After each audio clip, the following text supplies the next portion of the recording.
Buenos días, se les da la bienvenida por su asistencia el día de hoy, martes 14 de diciembre del 2021. Doy inicio al tercer día del seminario Leopardo para la Ciencia del Mañana, en el que seguimos abordando temas importantes en salud desde la investigación, con la participación de la Escuela Nacional Preparatoria número 8 y el CIP, Centro de Investigación en Políticas, Población y Salud de la UNAM. El día de hoy tengo el gusto de contar con la presencia del maestro Arturo Juárez, quien nos va a ayudar a compartir un poco acerca de su investigación sobre la pandemia, cómo ha repercutido la pandemia por COVID-19 en el crecimiento infantil. El maestro Arturo Juárez es médico cirujano por parte de la Facultad de Medicina y maestro en gestión y políticas de salud. Maestro Arturo, si gusta comenzar a compartir su pantalla y su micrófono, le cedo la palabra para que pueda comenzar.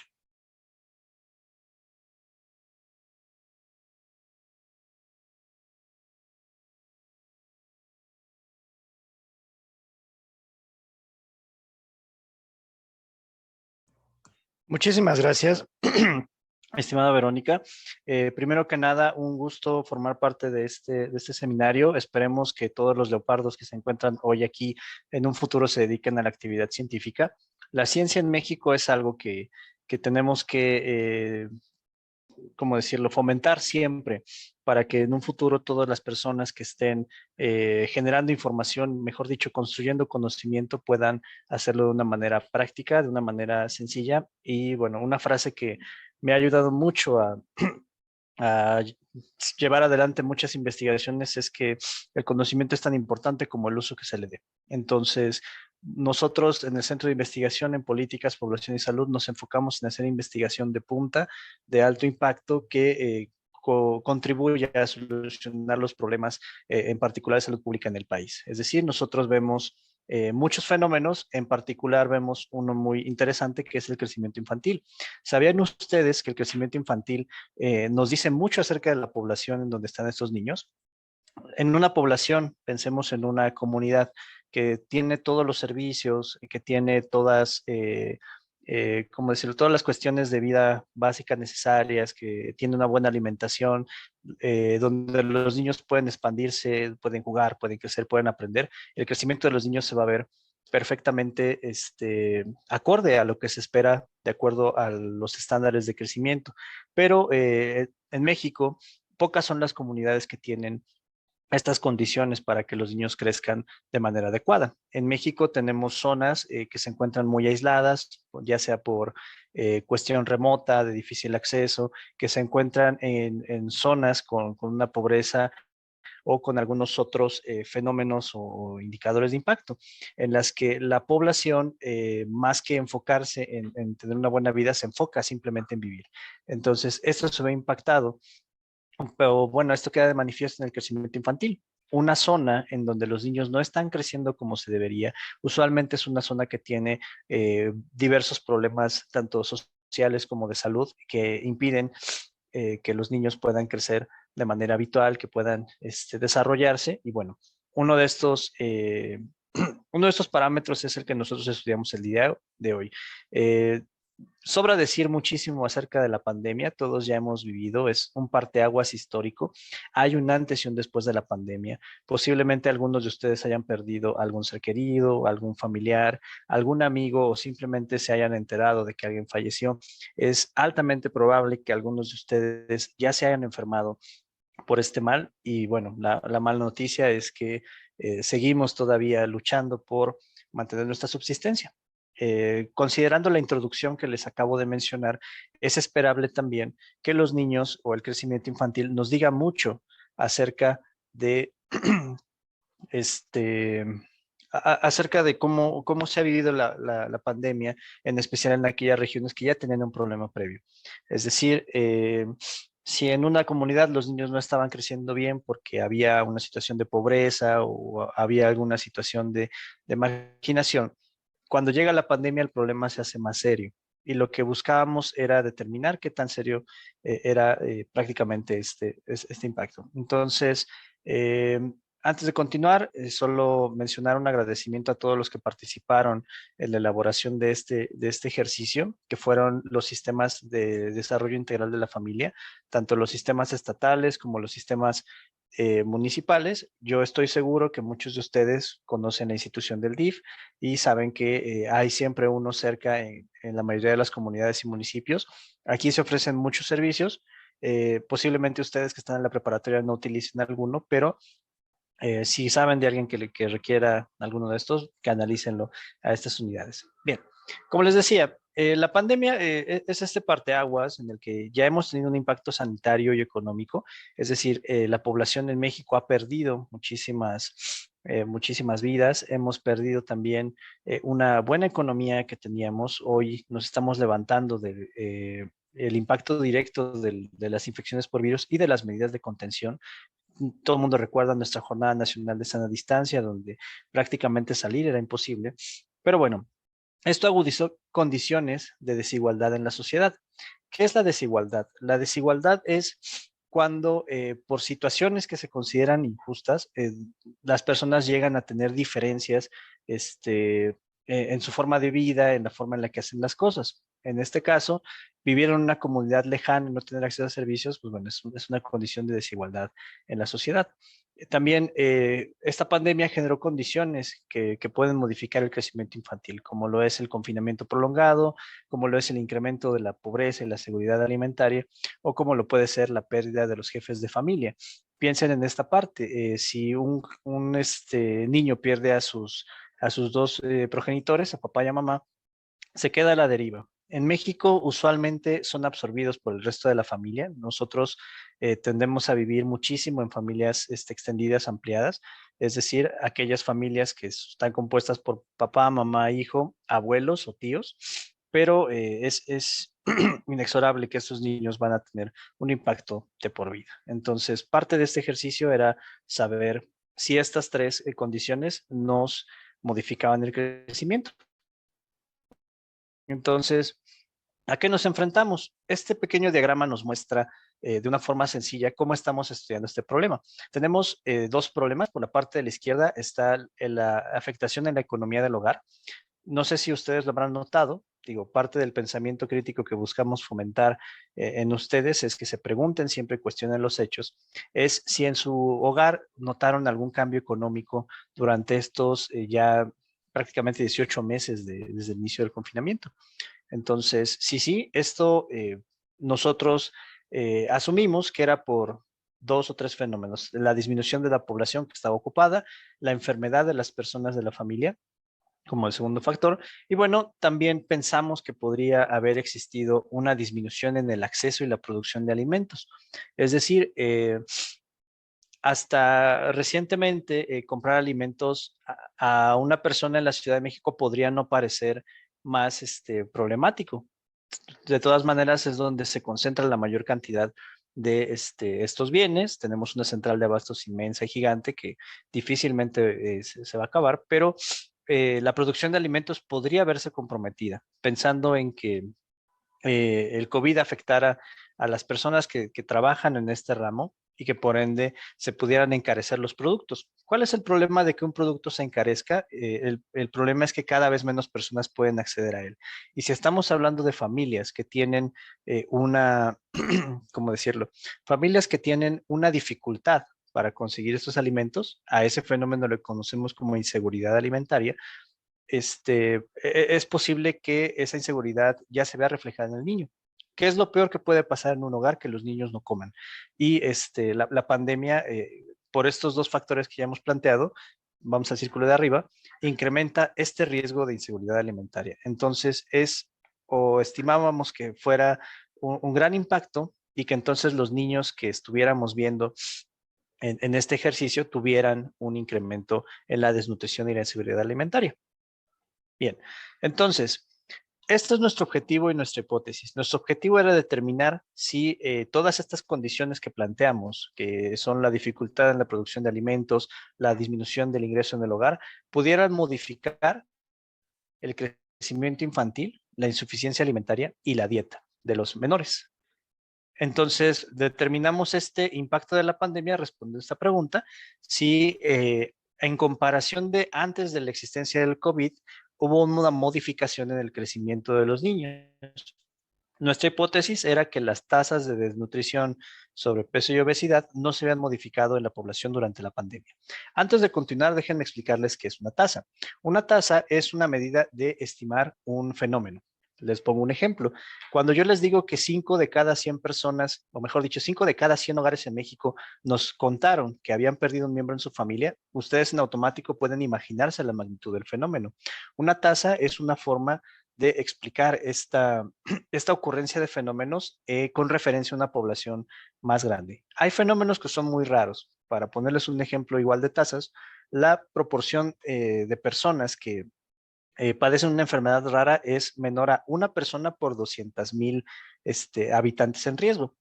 200,000 es un número bastante grande. La verdad es que expresarlo en una fracción sería un 200,000avo. Es bastante impráctico, entonces las tasas nos ayudan a solucionar este problema.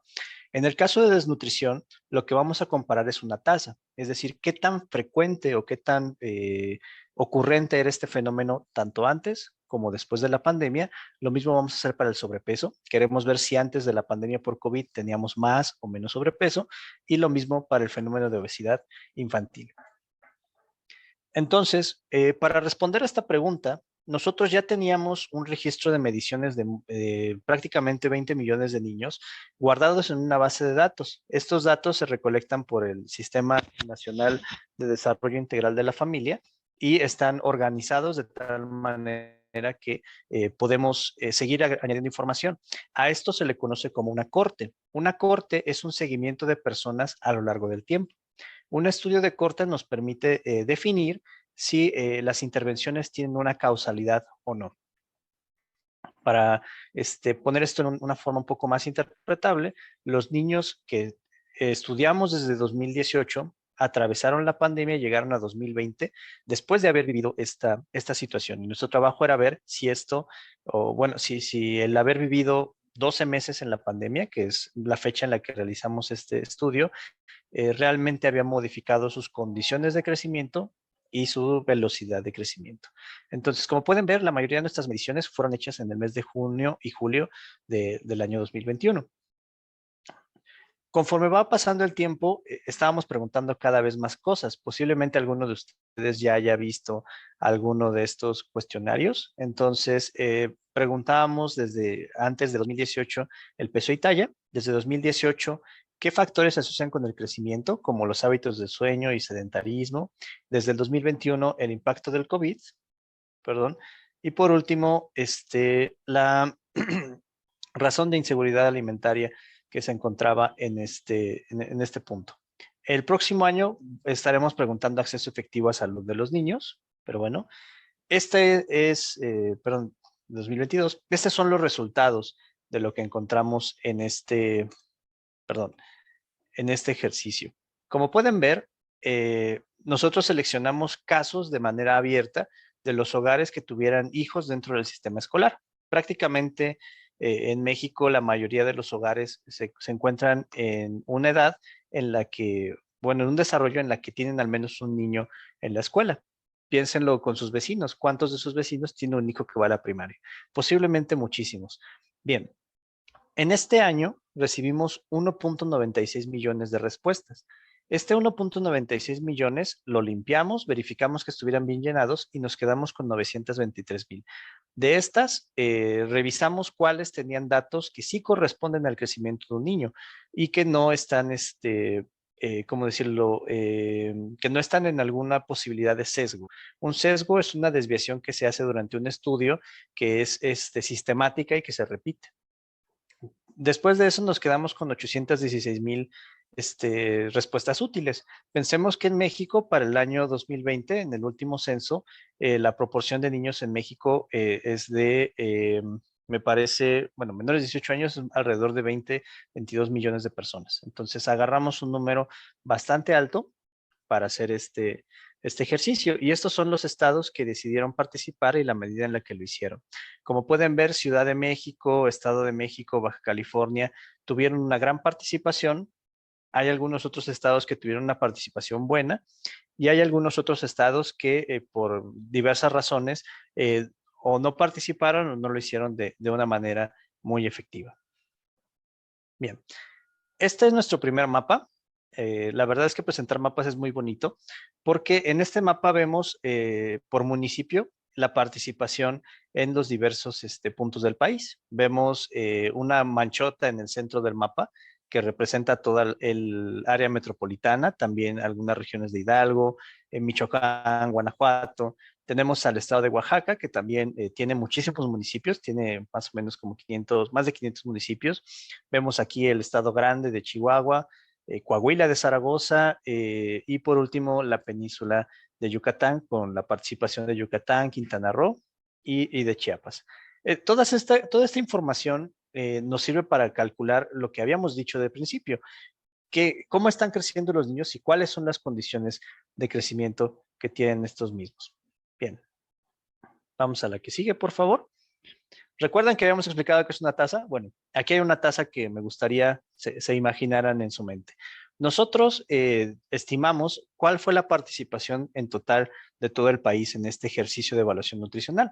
Según nuestra primera estimación, 17 niños de cada 1000 menores a 19 años participaron. Esto fue antes de que se publicara por completo el censo, ya después lo calculamos con los valores normales y estimamos que alrededor de 50, 60 niños de cada 1000 en escuela participaron. Eso es un número muy alto ya que representa efectivamente la población. Bien. Como estábamos en pandemia, se tuvo que cambiar cómo se medían estos niños. La mayoría de los niños en años anteriores eran medidos en su escuela por un personal que estaba capacitado para medir, pero ya que todos estábamos encerrados en casa, se tuvo que incluir a los padres de familia como, como personas que realizaron las mediciones. Casi la mitad de los niños fueron medidos por algún personal de salud que naturalmente están entrenados para esto. Una tercera parte de la población, un poco más de la tercera parte, fue medido por sus padres y el resto fue medidos por diversos otros participantes. Y bueno, vamos a revisar cuáles fueron los hallazgos respondiendo a la pregunta de en qué condiciones están creciendo los niños. Para esto, vamos a ver algunas de las preguntas más interesantes. La primera, le preguntamos a los papás acerca del hogar si alguien había enfermado de COVID-19 y que nos dijeran, en caso de que haya sido así, quién había enfermado en su familia.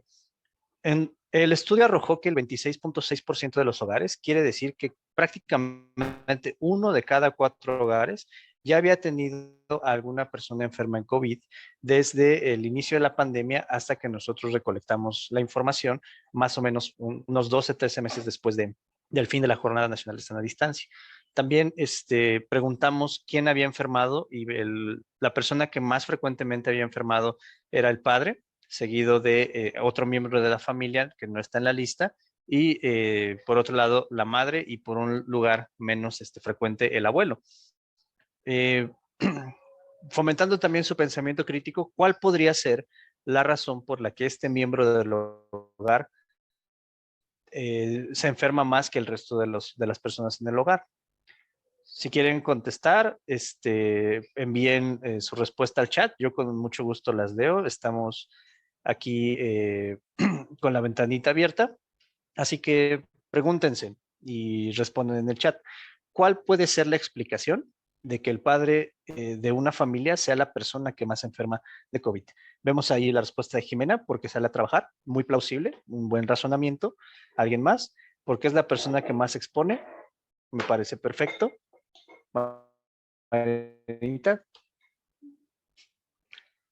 porque es el que sale por trabajo. Es cierto. Ya lo decían diversas fuentes, el problema que tenemos en México es que muchas personas viven, de manera coloquial se dice de una al día. Es decir, que si no sale alguien a trabajar en la tarde, no van a tener alguna forma de cubrir su alimentación. Esto es muy serio y muy peligroso porque si el padre se enferma o la madre se enferma, ¿qué va a pasar o qué esperaríamos que pase? Que ya no se llegue a obtener este sustento en esa cantidad de hogares que estimamos la mitad de los hogares que viven en esta condición. Entonces, todas sus respuestas en el chat son plausibles, eso es válido. Recuerden que tenemos que buscar primero explicaciones lógicas a los fenómenos y los felicito por participar. Bien, vamos a la siguiente pregunta. Le preguntamos a los papás si alguien en su hogar había fallecido de COVID-19 y si había sido el caso, que nos dijeran quién del hogar había fallecido. Como ven, en 6.3% de los hogares reportaron que habían tenido una defunción de algún miembro de su familia. ¿Cuánto es 6.3% de los hogares? ¿Alguien se imagina? Tendría que ser alrededor de uno de cada 20, uno de cada 25 hogares. Es un número también muy amplio. Eh, yo estoy seguro que también vieron este fenómeno en sus viviendas, con sus vecinos o incluso tal vez en su hogar, donde pues bueno, este era un fenómeno frecuente. El COVID se transmite de persona a persona y cuando alguien del hogar enfermaba, por lo general enfermaba el resto de la familia. Si se fijan, estos porcentajes son muy diferentes a los que presentamos en la parte anterior. En la tabla anterior, el papá era el que más enfermaba, pero aquí la defunción observada es de 0.5%. Quiere decir que uno de cada 200 hogares tuvo una defunción de un padre de familia. En el caso de madre es todavía menor, que es un 0.2%, pero los principales afectados son los abuelos con 2.4% y los otros miembros del hogar con 2.5%. Algo que también nos llega a preguntar, perdón, nos llega a generar muchas dudas. Entonces, nuestra segunda duda para participación es, ¿por qué creen que existe esta diferencia entre la cantidad de personas que enferman en el hogar y la cantidad de personas que desgraciadamente perdieron la vida? Ok, Tadeo del grupo 521 nos responde. En el caso de las personas mayores son más vulnerables, sus defensas suelen estar más bajas, además de que pueden tener una enfermedad que les complique la situación. Me parece una buena respuesta, porque los abuelos son población de riesgo, nos responde Jimena. Muy bien. Danae Ailín, debido a la edad, muy bien. Y por último, Benítez Cardoso Aishani, por la edad y las complicaciones. Muy bien, chicos, de nuevo dieron en el clavo. Estas son explicaciones bastante sólidas. Por lo general, la capacidad de responder a una infección respiratoria es muchísimo menor o muchísimo más lenta en en una persona cuando tiene mayor edad. Y por mera lógica, los abuelos son muchísimo más grandes que los padres y los padres mucho más grandes que los hijos. Bien, vamos a la que sigue. La insuficiencia alimentaria es la incapacidad de conseguir los alimentos para el consumo dentro del hogar, de la familia. Eh, perdón, si un hogar se queda sin comer o algún miembro se queda sin comer, ya es prácticamente insuficiencia alimentaria. Perdón ustedes, hablo de COVID y me pongo a toser. No se contagia por aquí, no se preocupen. Bien, tenemos las personas que están en riesgo de caer en insuficiencia alimentaria, es decir, aquellas personas que, si la situación se complica, podrían ya perder alimentación y aquellas personas que ya perdieron alguna u otra alimentación durante el tiempo. Entonces, esta pregunta está dividida en tres partes. La primera es si están en riesgo de no poder comprar alimentos. La pregunta está a la derecha. Si en este mes tuvo dificultad para conseguir los alimentos de la familia por falta de dinero. La segunda, si alguien perdió una comida, que es en esta semana algún integrante de la familia ha perdido alguna comida por falta de alimento. Y en la versión electrónica del cuestionario agregamos una última pregunta, que es si esta semana alguno de los menores se fue a dormir o se fue a la cama sin comer. Como pueden ver, 6% de las personas que participaron nos reportaron que un menor se fue a dormir sin cenar. Es una cifra que de hecho es bastante alta. Piensen que 6 de cada 100 niños en México se quedaron sin esa posibilidad de recibir alimento al menos una vez en la semana. Poco menos del 10% reporta que fue algún miembro de la familia y ya entre un 22 y 23% mencionan que estaban en riesgo, y pueden incluso caer en esta parte, pero que estaban en riesgo de no poder comprar algún alimento. Bien, volviendo a nuestro ejercicio, ¿cuál creen que pueda ser el motivo o la razón por la que los hogares durante la pandemia tuvieron alguna causa de insuficiencia alimentaria? Es decir, respondieron que sí a alguna de estas tres preguntas. Vamos al chat y los leo.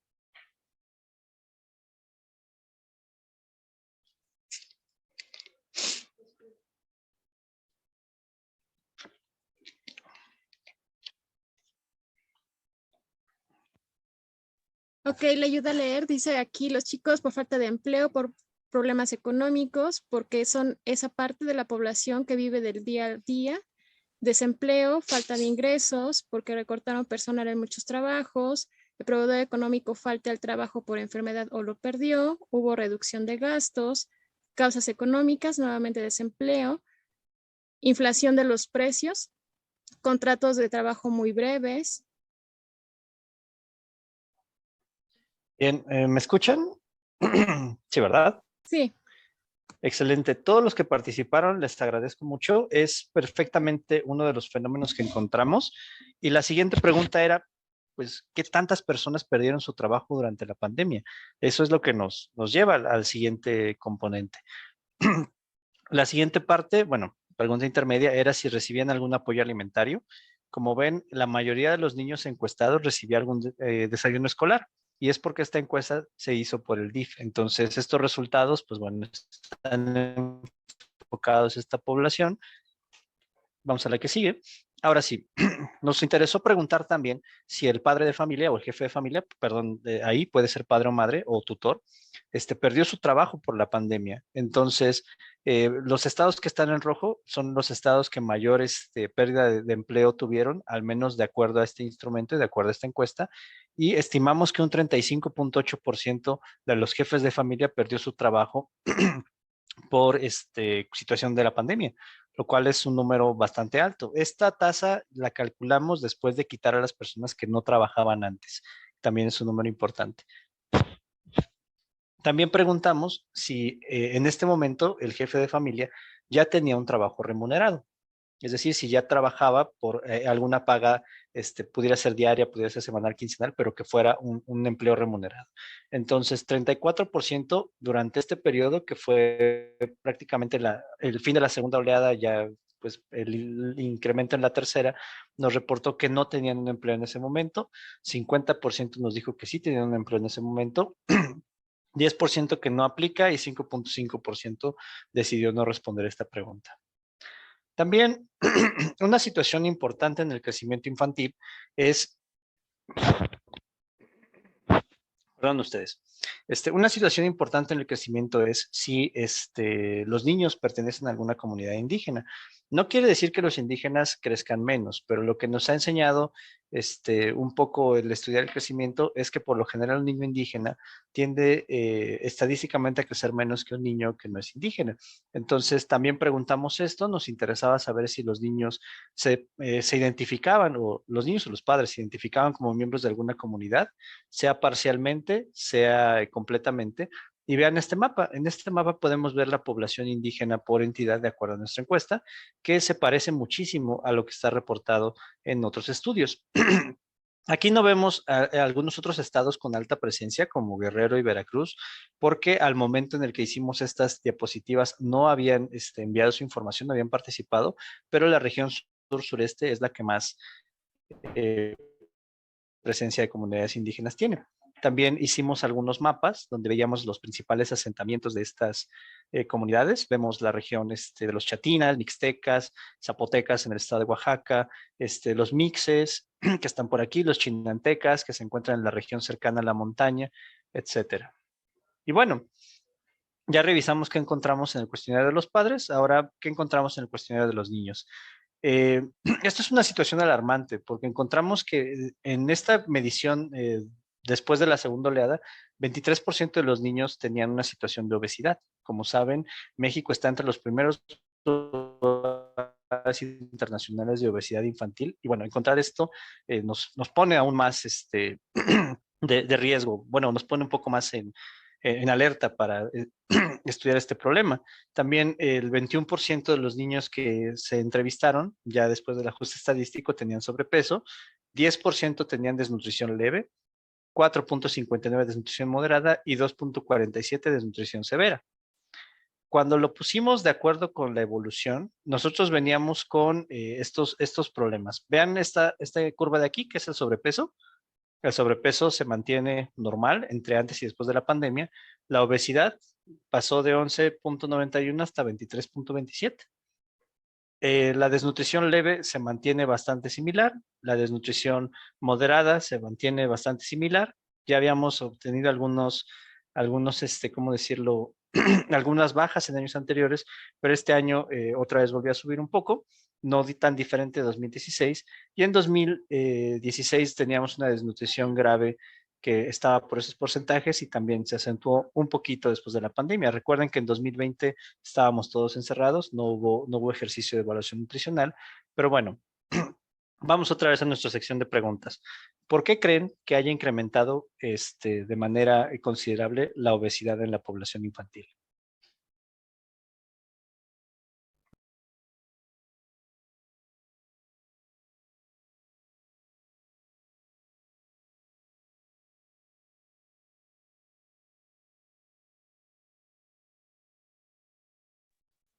Le ayuda a compartir las respuestas. Nos dicen que por la falta de actividad física, porque no había actividad física por la poca educación, al no poder salir ya muchos no hacían actividad física, sedentarismo, mala alimentación que se tenía, falta de actividades, por estar en casa todo el día sin hacer nada o casi nada, falta de actividad física, no realizaban ejercicio.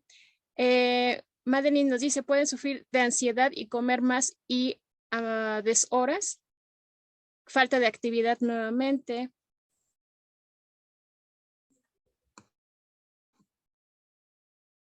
¿Quién nos dejó sin su audio? Muchas gracias, perdón. Como les decía, muchas de las respuestas que compartieron tienen esta plausibilidad, es decir, sí son coherentes, son creíbles, algunas tal vez no tanto, pero en lo general podemos resumirlo en dos grandes factores. El primero, se cerraron muchos espacios de esparcimiento, se cerraron muchos lugares que los niños frecuentaban. Recuerden que los niños se pueden enfermar de COVID. En las primeras cepas, es decir, hace mucho tiempo se decía que los niños se enfermaban, pero no desarrollaban una enfermedad grave, pero eran súper contagiadores. Entonces también se decidió restringir muchos espacios, ¿no? Entonces, ¿qué pasó con las escuelas? Se cerraron. ¿Qué pasó con los parques, actividades al aire libre? Se restringieron. ¿Qué pasó con toda la actividad física que hacían los niños? Simplemente el ir a la escuela, el desplazarse, llegar, estar en un salón. Si no iba el profesor, bueno, los niños se activan muchísimo, tener su hora de deportes o de educación física, actividad física. Todo esto se ve mermado por la pandemia. Entonces, esto puede ser, por una parte, la explicación de por qué está incrementando la obesidad. ¿Por qué no incrementa el sobrepeso? Bueno, está fácil. Los niños que estaban normales se movieron a sobrepeso y los niños que estaban en sobrepeso se movieron a obesidad. Entonces, sobrepeso no cambia mucho, pero otro fenómeno interesante es que cambió mucho la forma en la que se consiguen alimentos. Recuerden que estamos afectando la economía. Entonces, esto ya es imaginación, pero síganme en este viaje. ¿Ustedes sabían que las personas con pobreza tienden a engordar más que las personas sin pobreza? Es porque muchas veces es más barato comprar alimentos hipercalóricos, es decir, alimentos que tengan muchísimo contenido energético y que naturalmente incrementan ¿cómo decirlo? Incrementan el peso por toda esta ingestión de calorías, pero son muchísimo más baratos. Perdón, comprar una alimentación saludable. La alimentación saludable es cara. Es, de hecho, un término que se usa popularmente para esto es obesidad de la pobreza. Entonces, bueno, este puede ser otro fenómeno. Tal vez cambiaron los patrones de alimentación, tal vez cambiaron los patrones de sueño. Recuerden que los niños que no duermen no crecen. Tal vez cambiaron también muchos patrones de comportamiento. Bueno, preguntas, hay muchísimas respuestas para esta, hay también muchísimas, pero nos toca ya a nosotros como investigadores buscar estos fenómenos, tratar de darles una explicación, comprobarlos y validarlos y compartir con el resto de la comunidad científica y no científica los hallazgos que encontramos. Entonces, bueno, esta gráfica es impresionante. La verdad es que vale mucho la pena. Pero bueno, ya en un punto de vista muy específico y aproximándonos a cerrar, ¿cuál es la respuesta que le damos a nuestra pregunta? ¿Impactó el COVID-19 el crecimiento infantil? Parece que sí. Como vemos, con esta gráfica podríamos prácticamente responder la pregunta, pero vamos a irnos a algo un poquito más difícil. Síganme en esta parte. Las líneas punteadas son las curvas de crecimiento que publica la OMS en un estudio hecho hace prácticamente ya 14 años. Este estudio es un referente internacional. Un niño que crece bien, crece siguiendo la línea que se encuentra en verde. Un niño que crece bien puede seguir incluso esta línea verde y va a ser considerado normal. Pero cuando se acerca a la línea naranja, este niño ya tiene sobrepeso cuando atraviesa la línea naranja. Cuando se acerca a la línea roja, este niño ya tiene obesidad. Igual acá abajo, la línea verde nos indica que los niños crecen bien, la línea naranja nos indica que los niños están creciendo con desnutrición y la línea roja nos habla de desnutrición severa. En 2018, esta era la curva de todos los niños en el ejercicio.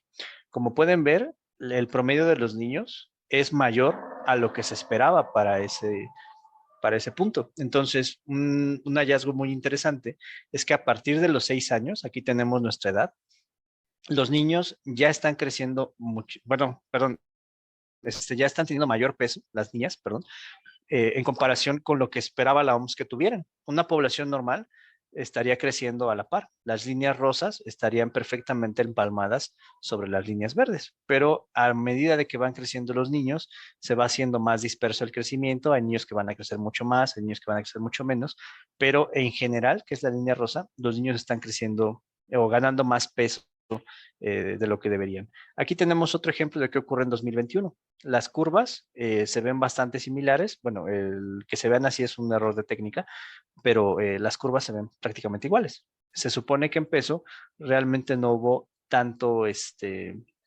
cambio. Para los niños ocurre lo mismo.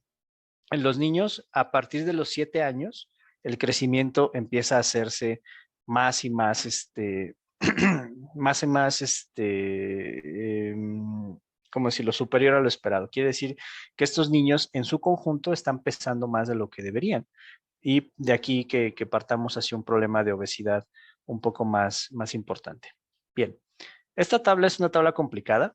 Lo único que les voy a comentar de rápido es lo que está marcado con los círculos. Nuestra obesidad en niños y en niñas a comparación de años anteriores. Acuérdense que estamos agarrando niños que se midieron en 2018 y que por buena suerte se volvieron a medir en 2021 y estamos viendo este incremento. Como vemos, ya pasaron muchos de los 7 años, 8 años y conforme más van creciendo, más es su tasa de sobrepeso, obesidad. La desnutrición también cambió. En los niños parece que baja la desnutrición de la corte que elegimos y en las niñas también se observa una disminución de la desnutrición. Eso por una parte está bien, pero lo de abajo sí es un fenómeno bastante preocupante. ¿Qué ocurre con la talla? La talla de los niños, recuerden que las líneas verde y las líneas punteadas son las curvas de cómo deberíamos crecer y las líneas rosas son las líneas que nos representan el crecimiento de las niñas. En ningún momento alcanzamos, perdón, en ningún momento alcanzamos la línea verde de la OMS. Perdón, quiere decir que los niños sistemáticamente son más pequeños de lo que son otros niños en otras regiones del mundo. Este estudio comparativo de la OMS fue universal. También ocurría eso en 2018, en 2021 todavía se ve que estamos incluso llegando a niñas de 12 a 13 años que no están alcanzando la altura que se espera. Y eso es bastante evidente, ¿no? Nosotros tenemos una estatura promedio en los adultos muy bajita en comparación de otros países. Bien, si nos vamos más adelante, en niños ocurre el mismo fenómeno. Nuestra talla colectiva es menor que en otros años, pero no parece haber una diferencia entre 2018 y 2021. Sin embargo, bueno, lo que vemos con la talla, que alguien tenga talla baja severa quiere decir que no ha comido bien por muchísimo tiempo, es un indicador de desnutrición crónica y vemos cómo entre 2018 y 2021 sí se incrementó de 1.92 a 3.44 y de 2.29 a 3.80. En el caso de niños con talla muy alta, usualmente esto no es un problema, es decir, un niño que esté muy alto casi nunca es un problema, pero puede asociarse con trastornos de crecimiento, como un defecto en la hormona de crecimiento, que esté generando mucho y crezca bastante. Y vemos que también se movieron las proporciones, pero no tanto como en los fenómenos anteriores. Y por último, el índice de masa corporal. El índice de masa corporal, seguro lo han escuchado, es una de las formas en las que el equipo de salud diagnostica obesidad. En los adultos es bastante sencillo porque un índice de masa corporal mayor a 25 se asocia a sobrepeso y mayor a 30 se asocia a obesidad. Pero en los niños es diferente. Los niños van creciendo distinto en peso y en talla, entonces también se tuvieron que generar estas curvas de crecimiento. Vean cómo empiezan en 15. Para un niño tener un 15 es normal, es deseable, pero conforme va creciendo va incrementándose. Aquí no se ve, pero llega hasta 20 ya en un adulto de 18 años. Bueno, lo que vemos aquí es que colectivamente nuestra línea rosa está por encima de lo que esperaba la OMS o de lo que proyectaba la OMS para una población sana. Piensen en esto, tenemos niños que están creciendo bien en peso, pero que en talla no están creciendo muy bien. Entonces es normal que tengamos este punto de obesidad muy grande, es esperable. Entre 2018 y 2021, a simple vista no parece haber tanta diferencia, pero en los niños ya tenemos un fenómeno muy interesante. Si se fijan, la línea azul tendría que estar cercana a la línea verde, pero en este caso, esta línea azul llegó a la línea punteada. Quiere decir que de aquí, la mitad de los niños ya están en sobrepeso. Bueno, en sobrepeso, obesidad, porque acá arriba está la sección de obesidad. Y bueno, aunque no hemos visto un incremento en la desnutrición, al menos no tan importante, pues sí nos pone de manifiesto que tenemos un serio problema con con la proporción de niños con sobrepeso y obesidad en nuestros hogares, en nuestras escuelas. Tanto así que la obesidad por índice de masa corporal aumentó del 8.39% al 18.82%. Y de las niñas aumentó de 7.67 a 10.87. Bien,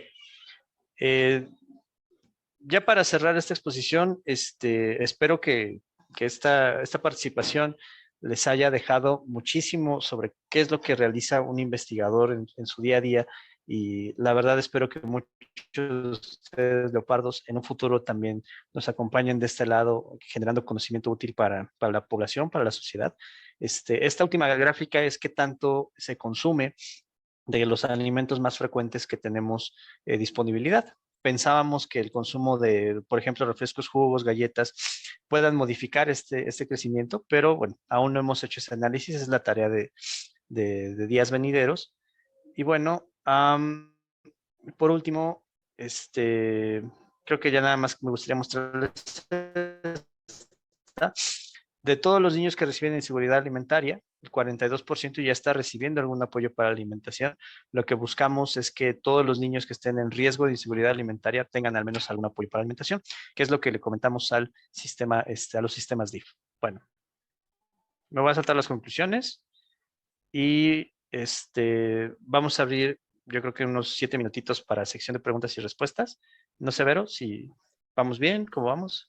Sí, vamos muy bien de tiempo. Voy a empezar con una y vamos a ver si mientras animamos a que los demás empiecen a generar sus preguntas. Hay una pregunta un poquito complicada para usted. Adelante. ¿Cómo supieron a qué niños van a seguir en ese estudio de corte? ¿Cómo adivinaron quiénes iban a padecer más la pandemia? Bueno, la respuesta es que no la adivinamos. Te pongo de manifiesto, el sistema DIF lo que hace es medir a todos los niños. Bueno, no a todos, sino a una buena cantidad de niños.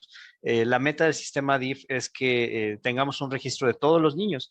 ¿Por qué es importante tener este registro? Ya lo habíamos pensado desde el inicio, bueno, lo mencioné en la introducción. El crecimiento nos dice qué tan bien están las cosas en una región de la sociedad. O sea, es decir, una población, un poblado, una localidad en donde sus niños crecen bien, la población está bien, porque recuerden que los niños son reflejo de todo lo que ocurre en su sociedad. Si los niños están creciendo mal, están con desnutrición, incluso están con sobrepeso, obesidad, bueno, hay algo ahí que está moviendo ese fenómeno. Entonces, cuando nosotros medimos en 2018, imagínate que agarramos 1 millón de niños. Y cuando medimos en 2021, agarramos otro 1 millón de niños. Pero de esos 200,000 niños, resulta que ya los habíamos medido. Y esos son los que incluimos en la corte. Es decir, no fuimos a buscarlos directamente, sino que por, ¿cómo decirlo así? Por probabilidad, se encontraron estos dos grupos en conjunto y esos son los grupos que estudiamos. Usualmente los estudios de corte que están construidos de esta manera, tienen muchísima solidez metodológica, es decir, son buenos estudios porque también pudimos haber calculado las proporciones Y como lo hicimos en la gráfica, las proporciones con todos los niños, pero entre cada punto no son los mismos niños. Entonces hay más variabilidad entre ellos, hay más fenómenos entre cada uno de esos saltos, pero cuando lo hacemos directamente con los mismos niños, ten en cuenta que son la misma genética, que posiblemente se estén en el mismo hogar, es decir, en 3 años cambia como un 8% de la población cada año, entonces sería como 8 por 8 por 8, es muy poquita la parte que va cambiando de población. Entonces, espero haber respondido a tu pregunta, pero sí, no nos enfocamos en medir a los mismos niños, sino que hicimos otra medición de muchísimos niños y agarramos los que ya teníamos identificados por CURP. Recuerden que el CURP es un valor muy importante que nos da un registro civil y que nos permite identificar prácticamente perfectamente a cualquier niño. Sí, ahí me queda claro. Nada más para ampliar un poquito esta parte para nuestros asistentes. En base a todas estas variables que se analizaron en el estudio y para nuestros estudiantes que están ahorita en esta etapa de la adolescencia y nosotros abordamos temas de prevención, ¿alguna sugerencia de acuerdo a lo que se vio de estos problemas relacionados tanto con el índice de masa corporal, con la obesidad, con la nutrición, algunas recomendaciones que les pueda aportar para nuestros asistentes en cuestión de prevención para disminuir la probabilidad de ser más vulnerables quizá o más fáciles de enfermar ante algún movimiento o ante una situación de salud así tan grande como la que vivimos de la pandemia por COVID-19? Bueno, es una pregunta un poco larga, entonces vamos a dividirla en partes. Primero, ¿qué nos enseña esta investigación que les sea de utilidad a los niños? Bueno, ya no son niños, a los estudiantes de la prepa 8 y también a los profesores que están. Bueno, todavía no están en edad de ser padres desde un punto de vista técnico, es decir, yo conocí muy pocos compañeros cuando yo iba en la prepa que eran padres, pero sé que en algún momento muchos de ustedes van a ser padres. Entonces, acérquense primero a un médico, planeen mucho sus embarazos, recuerden tomar ácido fólico. Durante el embarazo, todo lo que ocurre impacta no solo en el nacimiento del bebé, sino de ahí en adelante. Lo que acabamos de ver es que nuestro problema de obesidad en la población viene desde los niños. Entonces, si alguno de ustedes ya tiene algún trastorno de sobrepeso o obesidad, posiblemente lo esté arrastrando desde la niñez. Entonces, esta respuesta tendría pues dos componentes. Uno, cuando sean papás, enfóquense que sus niños crezcan bien, llévenlos al médico, porque tener obesidad infantil se asocia con obesidad en adulto, obviamente con todas las enfermedades cardiovasculares que tiene, etcétera, pero es más difícil quitar la obesidad cuando alguien la tiene desde niño que cuando alguien la tiene desde adulto. Entonces, bueno, si van a tener hijos, verifiquen que crezcan bien, enfóquense en que no tengan trastornos de nutrición y de crecimiento, y con eso le haremos muy bien al país, porque tendremos menos enfermos, tendremos una familia, una población más sana. Bueno, fin de la primera parte. Segunda parte, si ustedes ya tienen sobrepeso y obesidad, están en una muy buena edad para modificar esta situación. Es más fácil bajar de peso cuando todavía se puede hacer actividad física. Piensen en que una persona que ya tiene 40, 50 años, que tiene dificultad para hacer actividad física y obesidad, es muy complicado su éxito terapéutico a referencia de una persona en la prepa que, según yo recuerdo, están entre 15 y 18 años, ¿no? Entonces, bendita juventud. Recuerdo que en ese tiempo no necesitaba siquiera fijarme en la dieta y estaba flaco, ¿no? Eh, ya ahorita que ya estoy llegando al tercer piso, pues sí te pesa más bajar de peso. Entonces, están en una muy buena edad, acérquense con un profesional de la salud. Recuerden que el tratamiento de la obesidad es multidisciplinario, tienen que tener médico, tienen que tener psicólogo, tienen que tener, en casos especiales, un cirujano, un nutriólogo. Todo este equipo va a colaborar para este problema. En el caso del sobrepeso, también lo tienen que ver. Pero acérquense a los profesionales de la salud. Ustedes son universitarios, tienen acceso al servicio médico del Instituto Mexicano del Seguro Social, que tiene buenas clínicas de sobrepeso y obesidad. Dudo que alguno de ustedes tenga desnutrición, pero si es el caso, también puede acercarse a consulta médica o con nutriólogo para ajustar su peso. Es muy poco frecuente la desnutrición en México, afortunadamente. Es un una situación que muchas intervenciones han cambiado, pero ya nos fuimos al otro extremo, ¿no? Entonces, si alguien de aquí tiene desnutrición, cuando salen con desnutrición, acérquelo con un médico. El médico, se los prometo, va a saber qué hacer. Y la segunda parte de la pregunta, ¿me la puedes repetir? Creo que ya hasta a mí se me olvidó. Básicamente te hablaba de cómo poder enfocar la prevención, ¿no? En todo esto que se dio por la enfermedad del SARS-CoV-2. Ok, bueno, esa es otra pregunta muy interesante. Yo creo que la principal medida de prevención es el quitar el riesgo. Si no tienen que salir, no lo hagan. Sé que ahorita ya suena muy, muy cliché, pero entre más se expongan, más riesgo tienen de generar un contagio.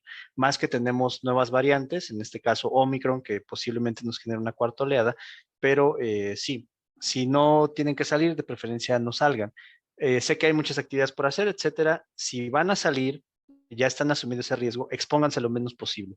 Usen gel alcohol, lleven su gel alcohol a todas partes, usen cubrebocas, de preferencia un cubrebocas que tenga una capacidad de protección comprobada, puede ser un N95, un KN95. Si no los tienen, el cubrebocas de tela sigue siendo muy eficaz, bastante eficaz, pero úsenlo bien, no se lo quiten directamente con la mano. Recuerden que si lo agitan, están liberando todas las partículas.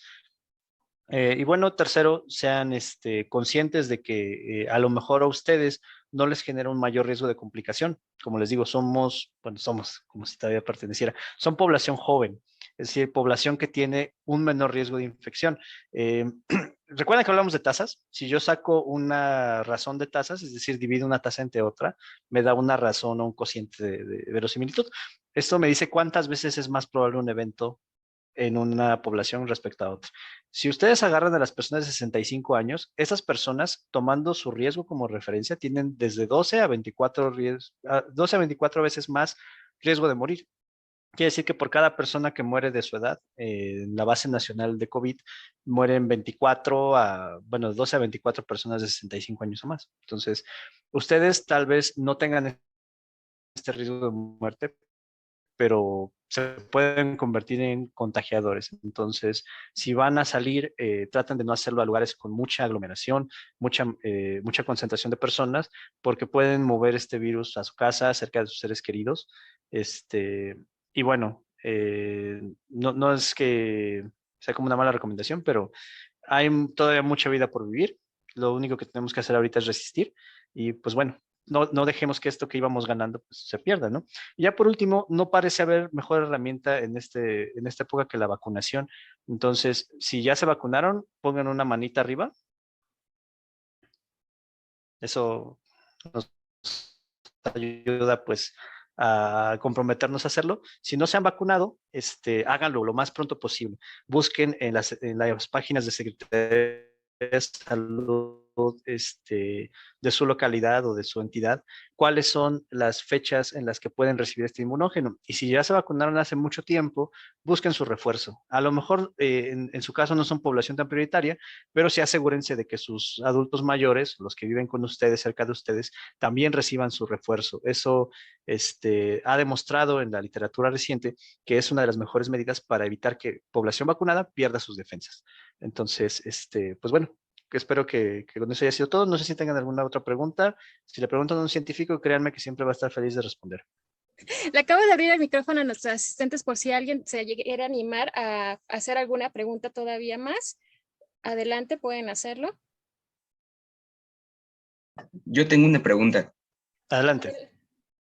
Bueno, los hombres y las mujeres, ¿a qué edad dejan de crecer? Bueno, es también una pregunta interesante y hay varios estudios que ponen de manifiesto esto. En sentido estricto, la altura, si es a lo que llamamos ahora sí crecer, ganar altura, se deja de hacer aproximadamente a los 21 años, pero ya se vuelve muchísimo menos evidente desde los 16, 17. Cuando termina el conocido coloquialmente estirón, pensemos que los niños estarán terminando la pubertad, de ahí te quedarían algunos otros años de crecimiento, pero de los 18 a los 21 el crecimiento nacimiento ya es menor a 1 centímetro, tal vez un poquito menos. Entonces, desde un punto de vista ya muy tajante, 21 años, ya es difícil que alguien crezca. Hasta una edad posterior, pensemos un adulto mayor, se empieza a perder altura porque la columna vertebral empieza a perder pues algo de masa ósea. Entonces, no sé si han visto que muchos de sus abuelitos o están encorvados o tienen pues ya una altura menor a la que solían tener. Luego, ese es el efecto contrario, pero digamos que de los 18 a los 21 tampoco se crece tanto. Entonces, otra respuesta válida sería decir que a los 18 pues ya se alcanzó la altura que se tendrá durante buena parte del resto de la vida. ¿Alguien más?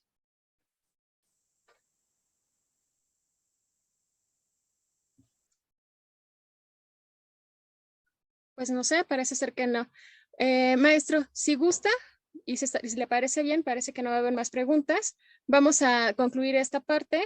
Quiero agradecerle su asistencia por haber compartido este tema con nosotros, toda la investigación que se ha llevado a cabo a partir de esta situación que estamos viviendo y que todavía se sigue, pues sigue persistiendo, ¿no? Ya en menor impacto o a lo mejor en menor cantidad, es menos la frecuencia, pero sigue ocasionando todavía algunas repercusiones sociales y también en salud. Muchas gracias a todos por su asistencia. Les recordamos que el siguiente día de la conferencia es el día jueves. Esperamos contar con su participación y les deseo que tengan un buen día a todos. Hasta luego, gracias por la invitación. Estudien, no olviden eso, estudien.